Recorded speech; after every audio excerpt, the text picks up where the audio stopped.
আমি ফ্লেক্সে নানান রকম জামা কাপড় পরে দাঁড়িয়ে আছি। গতবার একগাল দাড়ি নিয়ে এসেছিলাম, আজকে দাড়ি কেটে এসেছি। সব হচ্ছে, আমার প্লেনে আর চড়া হচ্ছে না।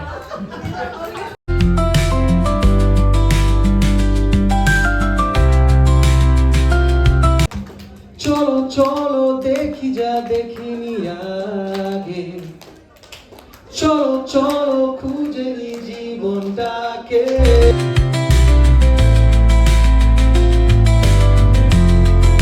Everywhere, happy birthday to you.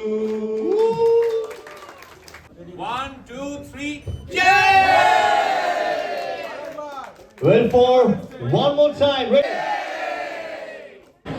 খুবই ভালো, কারণ গোয়েভ্রিউয়ের ফাউন্ডেশন হয়েছিল 2018 এন্ড অফ 10 ডিসেম্বর। সো 2019 যদি হয়, এক বছর পরেই শুরু হয়ে গেল করোনার পর যে আমরা এইভাবে ঘুরে দাঁড়িয়ে যে লাস্ট 5 ইয়ার্স ধরে নাম্বার 1 ক্লায়েন্টস, এটা তো মানে hats off to our valued client. দুবার করে একটা ইভেন্ট হয়, কারণ একটা বৈশাখী আড্ডা হয়, আর একটা হচ্ছে 7 ইয়ার্স অ্যানিভার্সারি হিসেবে কাস্টমার একটা মিট। ম্যাক্সিমামই যদি দেখেন গোয়েভ্রিউয়ের সঙ্গে কেউ ট্রাভেল করেছে, আবার নয় ট্রাভেল করছে, আজ বুকিংও প্রচুর দেখতেই পাচ্ছেন। ভাবতে পারিনি ইউনিটি কনসার্ট যে আমাদের ফার্স্ট ইয়ার ছিল, সিজন 1 1 নভেম্বর, এখানে 4টে ব্যান্ড নিয়ে লক্ষ্মীচারা, ফসিলস, ইউফোরিয়া এবং চন্দ্রবিন্দু। আমরা ভাবতে পারিনি যে এরকম ব্যান্ড নিয়েও প্রায় 7000+ ক্রাউডস গীতাঞ্জলি স্টেডিয়াম পুরো ভরিয়ে দিতে পারে।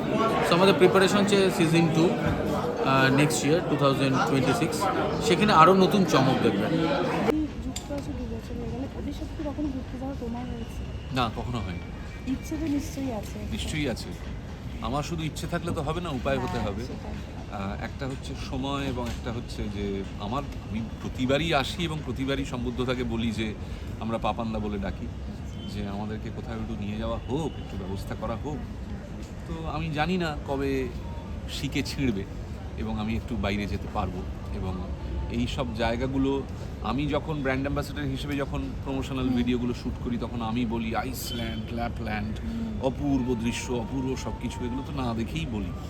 হ্যাঁ, এবং আমার দেখা মানে আমার কথা শুনে লোকের মনে হয় যে আচ্ছা তাহলে একটু বেরিয়ে আসা যায়। এবারে তাতে শয়ে শয়ে হাজার হাজার লোকের দেখা হয়ে গেছে। আমি বলে যাচ্ছি দিনের পর দিন ধরে, আমার আর দেখা হচ্ছে না। আমার মনে হয় মাইকের বুমগুলো একটু সম্বুদ্ধতার সামনে ধরেই প্রশ্নটা করলে ভালো। শীতকালে এমনিতে ঘুরতে যাওয়া বেশ ভালোই লাগে। আমি কিছুদিন আগেই গোয়া গিয়েছিলাম, যদিও সেটা বেড়াতে নয়, আমাদের একটি ছবি পক্ষীরাজের ডিমের একটি স্ক্রিনিং ছিল ইফিতে, খুব বেড়ানোর সুযোগ হয়নি।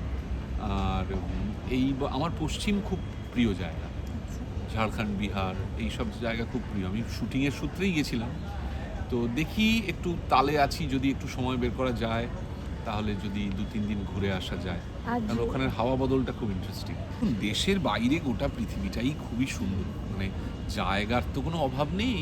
ইউরোপে গেলে একরকম সৌন্দর্য, ইউএসএতে গেলে আর একরকম। আমাদের নিজেদের দেশ ভারতবর্ষ, সেটাও এত বৈচিত্র্যে ভরা, এত সুন্দর দেশ।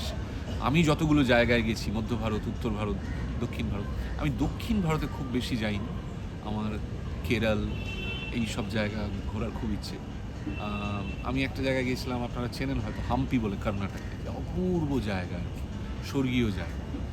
আর দেশের বাইরে আলাদা করে আমি বছরের পর বছর ধরে একটাই জায়গা বলে আসি, ইজিপ্ট। এবারে ভাবছি একটু বদলাবো। হ্যাঁ, এবার একটা অন্য কোনো একটা জায়গার নাম ভাবতে হবে আর কি। ক্যারিবিয়ান দ্বীপপুঞ্জের দিকে কোথাও যদি যাওয়া যায়, হ্যাঁ, বা মেসি আসছে কলকাতায়, একবার যদি মেসির দেশে যাওয়া যায়, আর্জেন্টিনা।